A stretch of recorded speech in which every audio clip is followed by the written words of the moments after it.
Hola chicos, Filosofía 25. Yo creo que este vídeo va a ser bastante interesante. La cosmología. Cosmos significa mundo, logos conocimiento. Dice, ante el mundo, el hombre primitivo, esto lo hemos visto bien en Historia del Arte y de la Cultura, sintió miedo y respeto. Los fenómenos meteorológicos le imponían, le causaban un respeto enorme. Pero un día el hombre creyó poder dominarlo e incluso explicarlo. Así nació la filosofía, como un intento de explicarse el mundo. Tales, el Tales de Mileto, el primer filósofo griego, creyó que el mundo podía reducirse a un solo elemento, el agua. Esto nos hace hoy sonreír.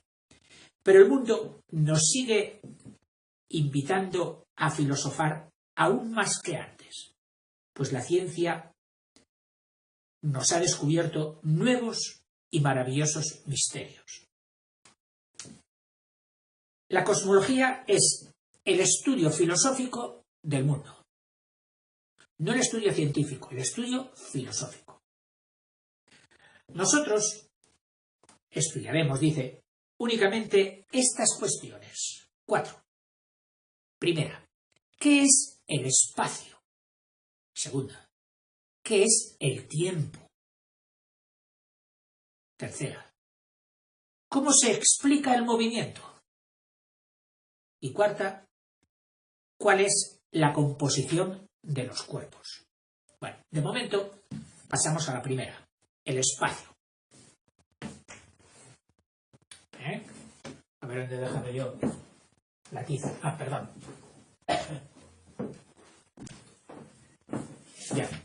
Ya la tengo.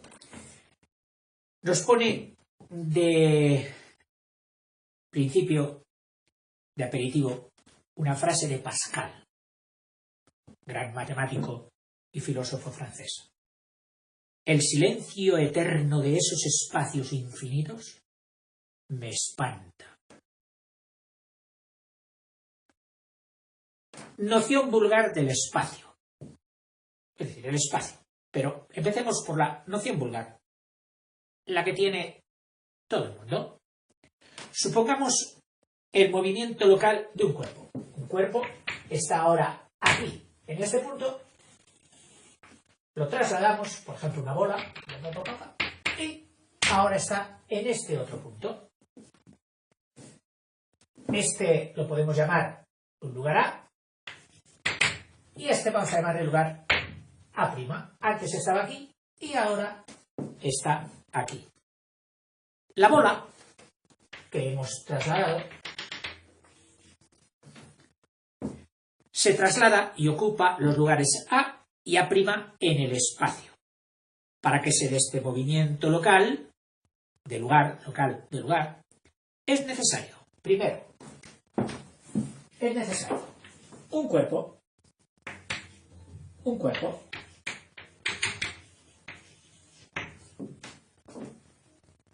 El cuerpo tiene el accidente, la característica, la cualidad de la cantidad, que lo hace extenso. Este cuerpo tiene el accidente de la cantidad. La cantidad lo hace extenso. Es decir, que ocupa una extensión. Es decir, que le hace llenar un cierto espacio. O sea, este cuerpo, la bola, tiene cantidad y esa cantidad le hace ocupar un cierto espacio. Este espacio, que llamamos extensión. Segundo, se necesita que haya espacio, además del cuerpo, que haya espacio, para que ese cuerpo pueda ocupar dos lugares sucesivo. Primero este y este. Si no hubiera espacio, no podría moverse. Así, mediante los sentidos del tacto y de la vista, sobre todo, surge la primera percepción del espacio en su doble aspecto. En su doble aspecto. Espacio lleno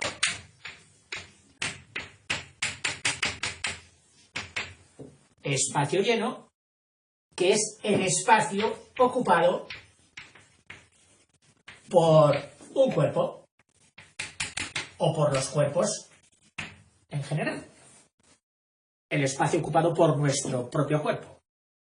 Donde está mi cuerpo, no hay otro. Ocupo un espacio. Y esto se ve muy bien. Pues poner el ejemplo de Arquímedes cuando se metió en la bañera llena y desplazó. Con el espacio de su cuerpo, desplazó el espacio del agua. El agua tuvo que irse abajo, desbordándose. Ese sería el espacio lleno, el que ocupa un cuerpo. Y espacio vacío, pues el interpuesto entre los cuerpos, el que está entre los cuerpos. Entre un cuerpo y otro, tal. Ojo. Ahora bien, definición de cuerpo. ¿Es lo mismo que materia? Porque materia tiene 3 estados. Sólido, líquido y gaseoso. Entonces, ¿dónde queda el espacio? ¿Es solo el interpuesto entre 2 sólidos? ¿O entre un sólido y un líquido? ¿O entre 2 líquidos? ¿O entre... son más preguntas. De esta forma, pero bueno, como estamos en el concepto vulgar, no conviene que metamos ahora connotaciones científicas. No empecemos a hacer física. Estamos en el conocimiento vulgar, lo que ve todo el mundo, la inmensa mayoría. El espacio, dice, de este modo se va formando una noción vulgar del espacio. ¿Qué sería el espacio? Pues dice, el espacio es el recipiente de los cuerpos y también ámbito del movimiento. O sea, esta noción vulgar del espacio tiene 2 proposiciones que pueden definirlo bien. Una, que es el recipiente de los cuerpos, es decir, lo que ocupa un cuerpo. Y 2, el ámbito del movimiento. Es decir, no podría haber movimiento sin haber espacio. ¿Por qué? El ámbito, el entorno que necesita el fenómeno de movimiento es el espacio. Estas 2 ideas son las que definen la noción vulgar del espacio. Ahora bien, el vulgar, vamos a decir, ya lo tenemos. Dice, lo difícil es hallar un concepto filosófico del espacio. O sea, el vulgo, a lo pobre, podríamos decir, ya hemos definido el espacio. Vamos ahora con la noción filosófica. Y que Dios nos asista, porque verás tú lo complicado, pero también interesante que es. Dice, ¿qué es el espacio? Dice, no podemos contentarnos con un conocimiento vulgar del espacio. Por eso te invitamos, nos invitan, a ti y a mí, a los dos, a filosofar un poco. Venga, vamos a filosofar. Preguntas. ¿Qué es el espacio? Otra. ¿Qué es el vacío? Otra. Pero, ¿puede existir el vacío? ¿Existe un espacio infinito? Sin límite que nunca se acaba. ¿Existe un espacio infinito? ¿O el mundo ocupa un lugar, un espacio limitado? ¿Hay unos límites, un fin, un final en algún sitio? Algo así como se les antojaba a los hombres antiguos sobre el mar, sobre el océano. ¿Dónde está el final? Bueno, pues aquí con el espacio. ¿Es infinito? ¿Hay unos límites? Y si el espacio fuera limitado, ¿qué hay más allá del espacio? Es decir, si admitiésemos unos límites, ¿qué habría más allá de esos límites, más allá del espacio? Dice, quizás sientas vértigo ante esta pregunta. Dice, también los grandes filósofos lo sintieron, pero se lanzaron al abismo a pensar.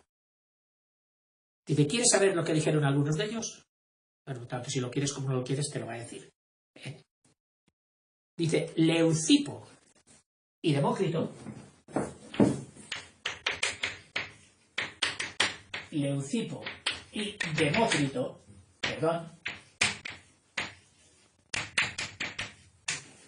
Demócrito, estos dos pensadores griegos, en los siglos V y IV a.C., es decir, en el siglo de oro de las artes, que no de la filosofía, de las artes griegas, dijeron esto. Su doctrina se llama el atomismo.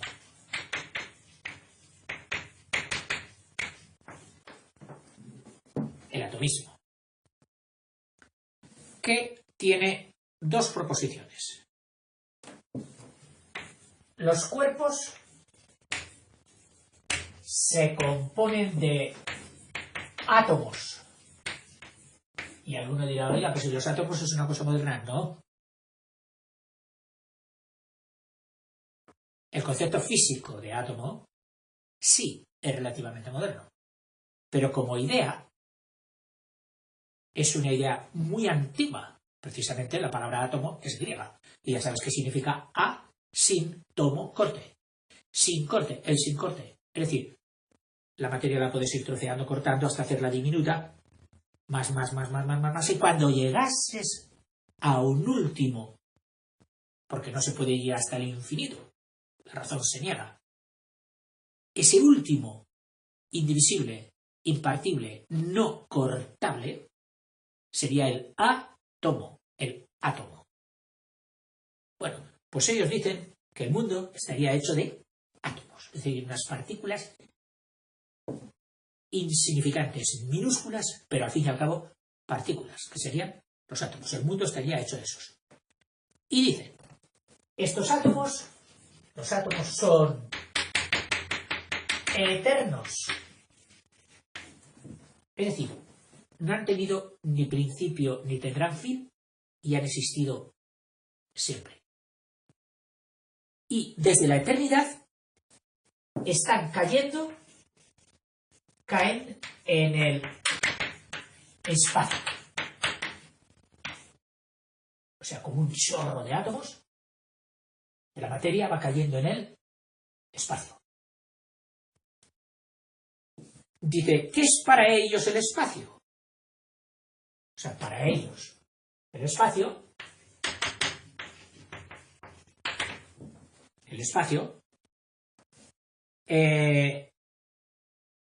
dice, no hay más que dos realidades opuestas entre sí. Opuestas entre sí. La realidad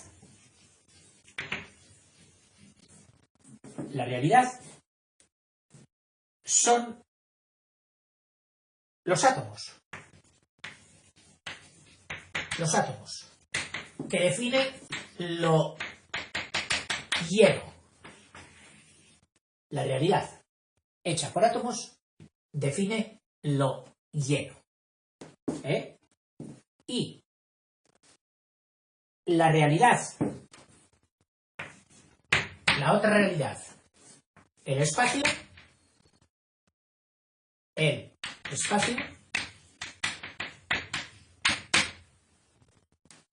sería, por tanto, lo vacío.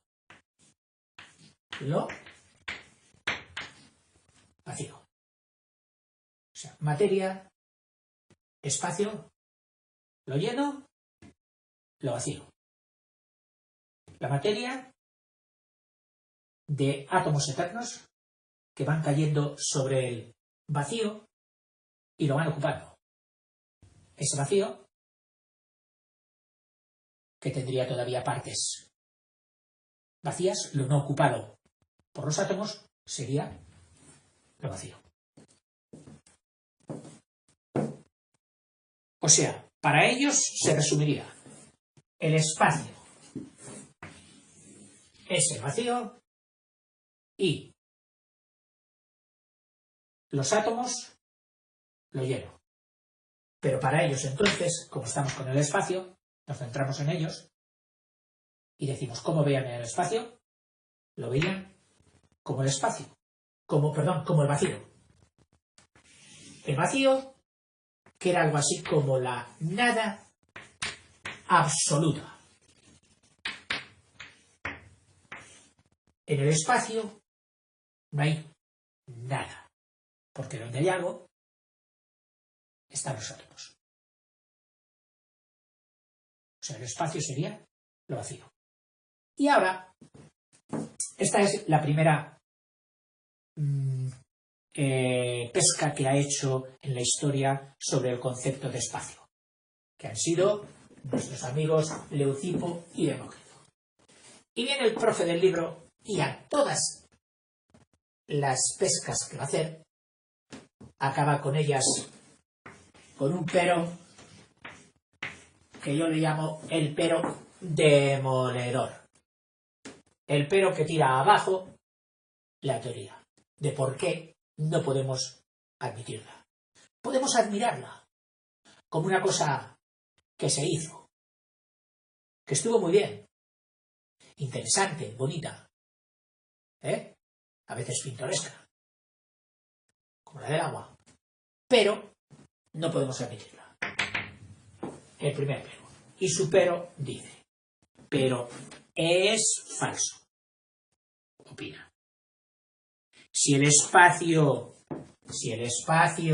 fuera la nada, el espacio no existiría. Ese es el pero, como argumenta el profesor. Y seguramente que no solo él. Dice que esta teoría, bonita e interesante, dice, pero no es cierto. Dice, si fuera la nada, el espacio no existiría. Pasamos unos cuantos siglos, hasta el siglo XVIII francés. Perdón, XVII. Con Descartes. Ya hemos visto que estos dos, Leucipo y Demócrito, eran de los siglos V y IV antes de Cristo. Fíjate el salto que damos ahora hasta el siglo XVII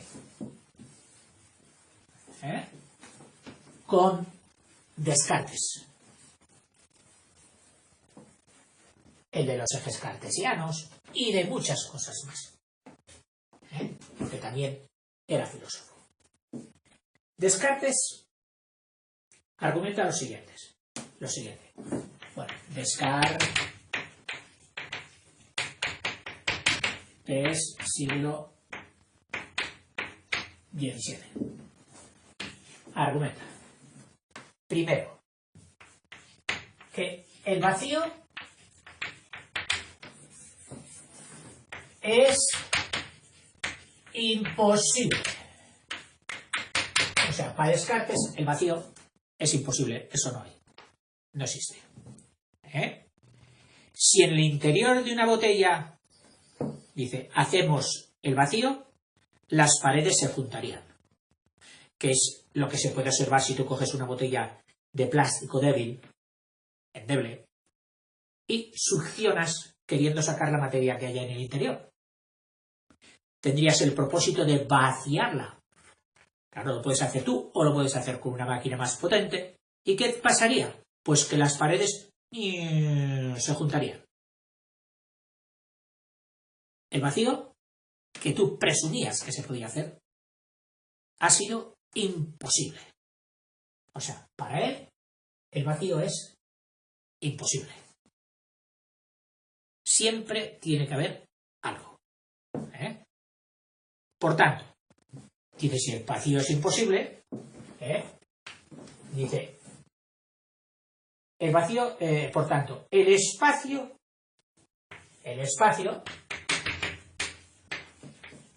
siempre tiene que estar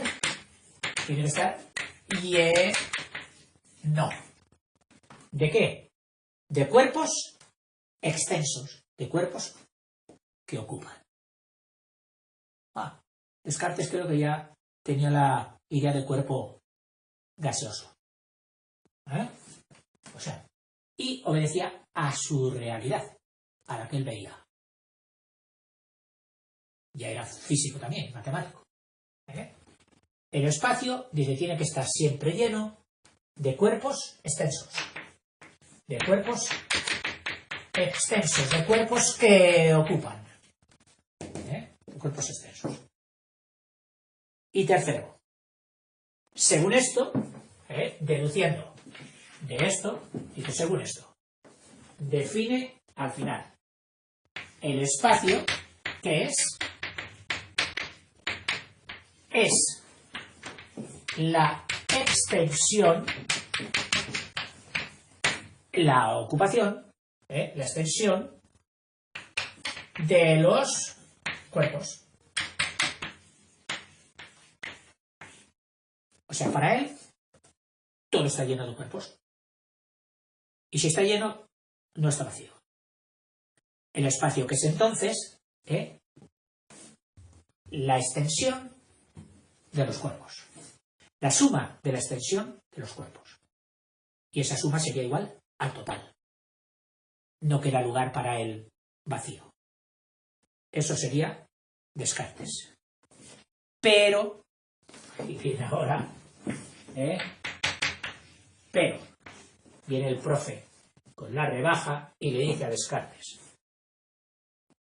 pero como los cuerpos no son, bueno, esto todavía sería parte de la interpretación de Descartes, que al ser los cuerpos nada más que extensión, el espacio se identifica con los cuerpos, que es lo que yo te acababa de decir un momento, que en ese espacio solo habría cuerpos.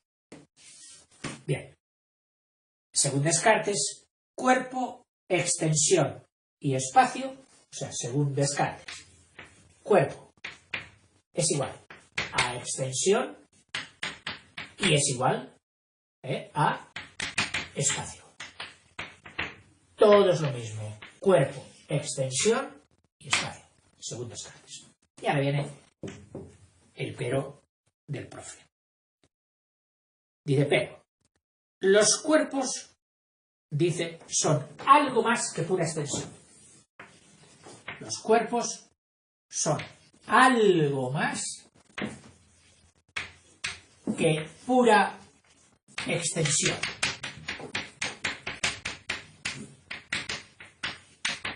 Y él lo da como verdad evidente.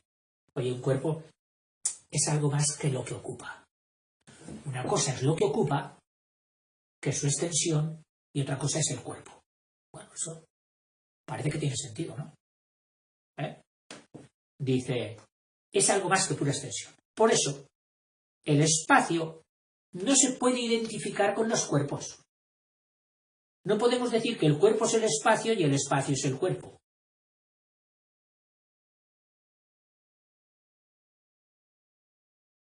parece razonable. Y puede haber, y ahora viene la corrección que la ciencia le ha hecho a Descartes, con el asunto de la botellita, que seguramente tú ya lo habrías pensado. Dice, claro, usted ha cogido una botellita de paredes muy delgaditas. Pero ¿y si coge una botella de hierro macizo? Y usted con las máquinas más potentes extrae todas las moléculas y átomos de seguramente el aire que tenía, o del gas que tenía, o del líquido que tenía. Esas paredes no se cierran, no se comprimen, siguen rígidas ahí. Sí, estarían soportando la presión de los fluidos exteriores, pero ellas aguantan. ¿Y qué es lo que hay dentro? Nada. Me parece que el vacío absoluto no se ha conseguido, pero casi nada. Pero teorizando podríamos decir, sí que se puede conseguir el vacío absoluto. Dice, y le decimos al señor Descartes, mire usted, después que usted se murió, han conseguido espacios vacíos. La física moderna admite el vacío absoluto. En el interior, bueno, lo admite en el interior de un átomo. Es decir, según vimos en química, en la configuración del átomo, en la serie química del mismo canal, parece ser que entre lo que es el núcleo y lo que es la corteza, que está lejísimos, hay un espacio entre núcleo y corteza vacío, que no hay nada. Es decir, que la ciencia admite el vacío ya en el interior de los átomos. Pobres los dos pensadores griegos, Leucipo y Demócrito, si les hubieran dicho que sí, que los átomos se demostraría que existen, pero que en su mayor parte eran volumen vacío. Les habría roto un poquito los moldes, pero les habría encantado haberlo conocido. Dice, y en el mismo espacio interplanetario, entre planeta y planeta, cuando hay enormes distancias medidas en años luz, allí, en el centro de esa distancia que hay, admiten que haya nada. A no ser que seamos defensores de la teoría de la materia oscura, y entonces sí, hay algo, pero claro, ya no sería en forma de átomos visibles. Bueno, otro pensador, y para esto no nos movemos de siglo. A finales del mismo 17, Descartes en Francia, pero Newton en Inglaterra, también le da al coco, le da al tarro, sobre esta cuestión del espacio. Y vamos a ver qué es lo que nos dijo el gran teórico de la mecánica, Isaac Newton. Físico, matemático y filósofo. A mí me hizo mucha gracia las primeras veces que me decían físico, matemático y filósofo, porque claro, yo lo veía representado y concretado en los profes que me daban esas asignaturas. Y decía, hombre, físico como don fulano, matemático como don tal y filósofo como usted. Porque yo sabía positivamente que a ese que era filósofo no le gustaban las mates y además tampoco era muy bueno en mates. Y entender que hubiera personas que siendo matemáticos y físicos fueran también filósofos, lo veía como algo imposible. Pero luego, con el paso del tiempo, ya me dijeron y entendí que cuando un matemático llega a las profundidades de la matemática, cuando un físico llega a las profundidades de la física, cae exactamente en la filosofía. O sea, por procedimiento natural, desembocan en la filosofía. Son también filósofos. Curioso. Y aquello me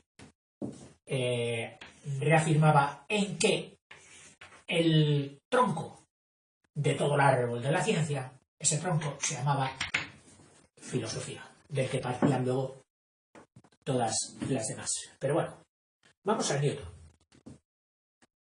Finales del siglo XVII. Newton, finales del XVII. Es el principal representante de la mecánica clásica. De todas esas fórmulas, aceleración, velocidad, todo esto. Para él, el espacio es algo absoluto. Es decir, independiente de los cuerpos. Tiene realidad, tiene esencia, tiene existencia en sí mismo. El espacio. Independiente de los cuerpos que se muevan en él. Es algo inmóvil. Bueno, vamos a ver. Tiene, para él, el espacio es, hablamos del espacio, es absoluto, es una realidad absoluta.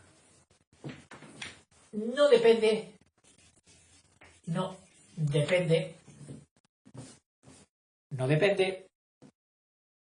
de los cuerpos. No dependiente de los cuerpos. Los cuerpos son otra realidad, independiente de la del espacio. Tiene las características de ser inmóvil. Él era el mecánico, el del movimiento. Entonces dice, no, el espacio no se mueve. Es inmóvil. El espacio es infinito. ¿Dónde acaba? No acaba. Infinito. No tiene límites. Y, a su vez, es el escenario, o el ámbito, como decíamos antes, escenario del movimiento. Este es el concepto newtoniano del espacio. Llegó incluso a definirlo como un atributo de Dios. Un poder, una característica, una cualidad de Dios. Sería algo así como el órgano sensorial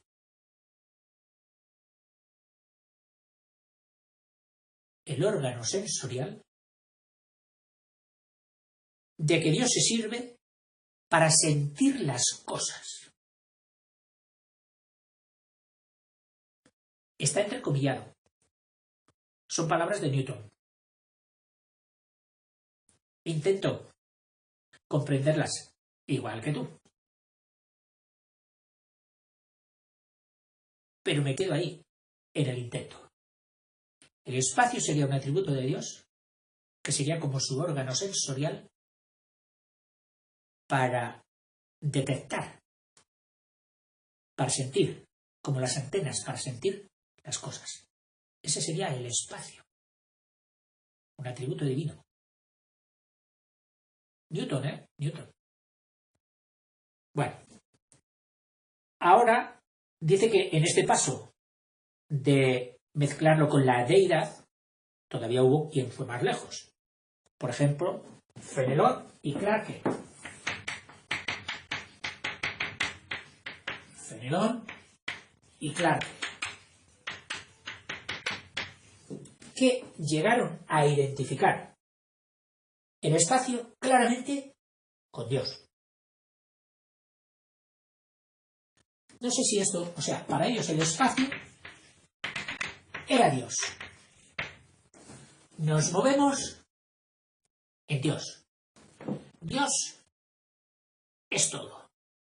Dios ocupa todo. Sería quizás la teoría del panteísmo, pero panteísmo en el sentido de que todo es Dios. Dios lo es todo. Nosotros somos parte de Dios, composición de Dios. El espacio, todas las cosas, sería Dios. Fénelon y Clarke. Esperemos que les llegue el pero del profe. Aquí está. Pero, como diría otro, que las peras no son peros, y luego descubrí que era verdad, que hay una fruta que se llaman peros, que se parecen a las peras pero no son peras. Me quedé. Digo, mira, por eso se decía peros, que los peros, ¿cómo es? Que las peras no son peros, que las peras no son peros. Decían que las peras no son peros. Bueno, diré pero. La física y la astronomía moderna, la física y la astronomía moderna, es decir, después de Newton, dice, ya no admiten esta teoría. Y el espacio, dice, no puede identificarse con Dios. Lo cual nos parece,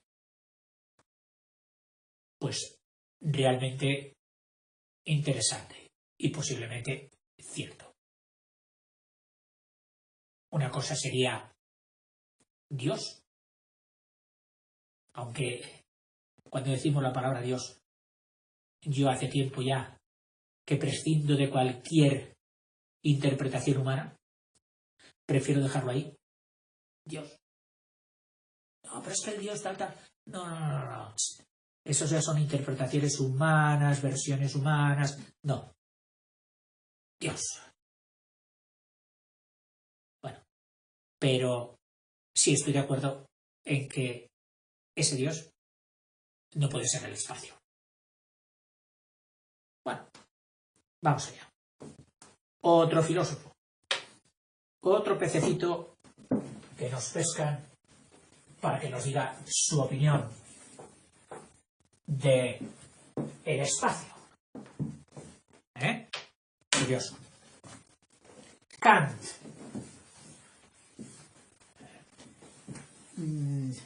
Decisivo e influyente en la historia de la ciencia y del pensamiento, vamos, como pocos. Kant.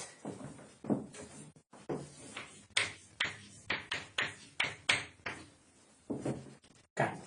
Filósofo alemán del 18. Filósofo alemán del 18. Dice, para que entiendas mejor la teoría de Kant, es decir, me advierte de que va a ser algo complicadillo, dice sobre el espacio, dice, fíjate bien en el siguiente ejemplo, que hay un dibujo y una explicación. Aquí ha pintado un hombre haciendo alusión a su pensamiento, a su cerebro, que capta, bueno, vamos a ponerle mirando por aquí, capta con sus sentidos un conjunto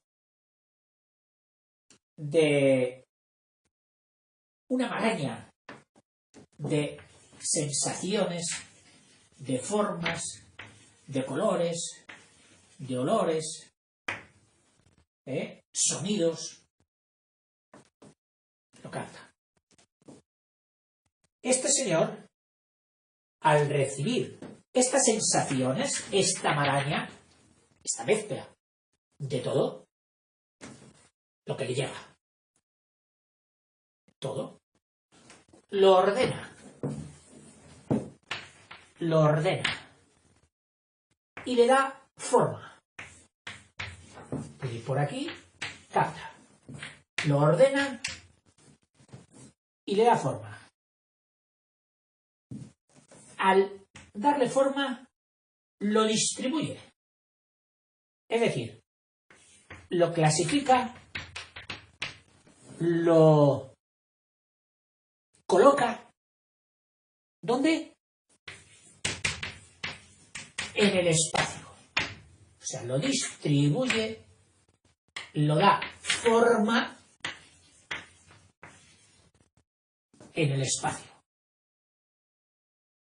Dice, lo que él contempla, dice, es el resultado, es decir, lo que él ve es el resultado de una ordenación, de una colocación, de una clasificación subjetiva. O sea, lo que él ve, ¿qué es lo que ve? ¿Qué es lo que contempla? Es el resultado de una ordenación subjetiva. Claro, esto nos hace pensar que lo que este señor ve en todo aquello, su forma de clasificarlo no ha sido la mía.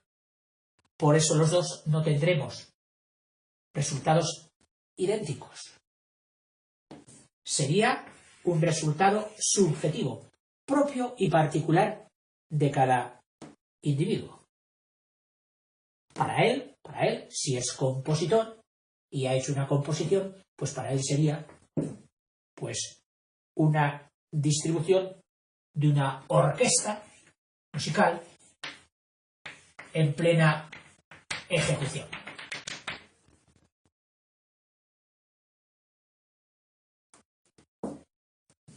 Dice, pues para Kant sucede algo parecido. Esto solo ha sido un ejemplo previo para que entendamos mejor la idea que tiene Kant del espacio. Veamos. Porque Kant dice, hay un objeto, una cosa, un elemento, lo que él llama el noumeno, que es la cosa en sí. Es decir, está la cosa en sí misma, cosa en sí, lo que él llama el noumeno,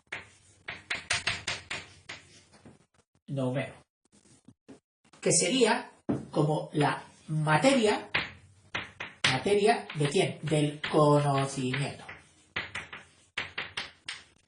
El objeto, la materia del conocimiento sería el noumeno, que es la cosa en sí. Bueno, hasta ahí parece que es inteligible, ¿no? Seguido. Segundo cuadro, segundo paso. La sensibilidad externa. Sensibilidad externa. Es decir, el conjunto de todas mis antenas, que son mis sentidos, mis captadores. La sensibilidad externa. Esa sería, para él, no la materia, sino la forma del conocimiento. Forma del conocimiento. Pues eso es lo que para Kant sería el espacio.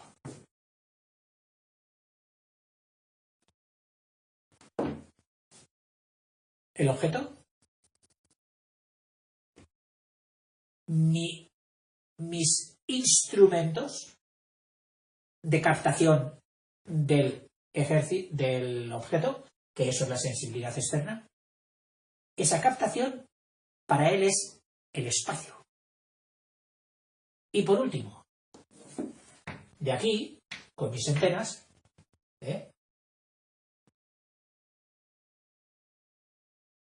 lo que deduzco, es decir, el archivo que hago con lo que he visto de esto, el archivo, hablando con palabras modernas, que sería lo que conocemos,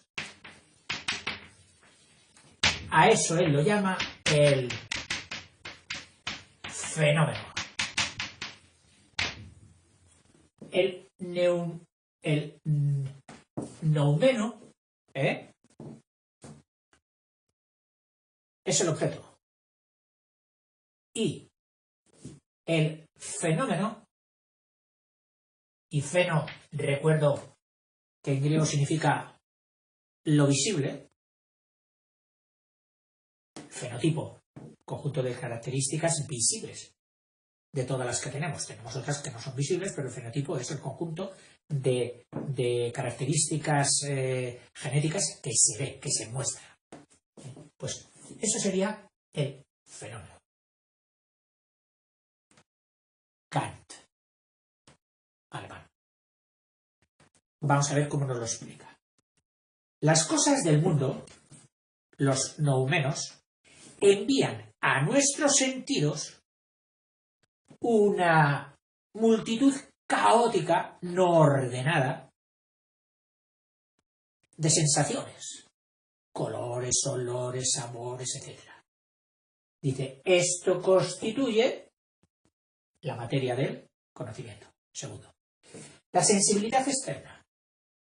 Los sentidos reciben estas sensaciones y las ordena, dándoles una forma. Y esa forma dice que es el espacio. El espacio sería la forma del conocimiento sensible. Es algo que la sensibilidad externa posee antes de toda sensación. Es decir, si esto fuera el molde donde ordenamos todo lo que nos llega del objeto, dice que este molde ya existía anteriormente e independientemente de las cosas que vayamos a meter en ese molde.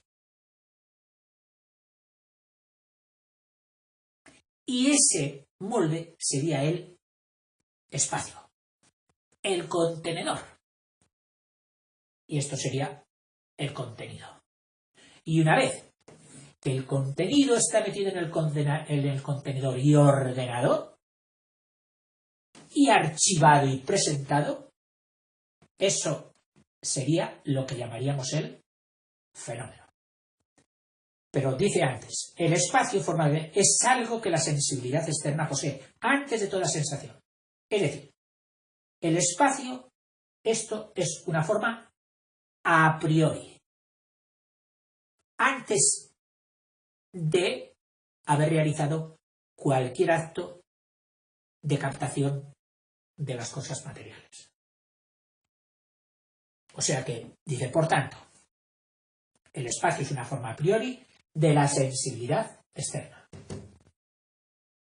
Lo que nosotros conocemos no son, por tanto, los noumenos.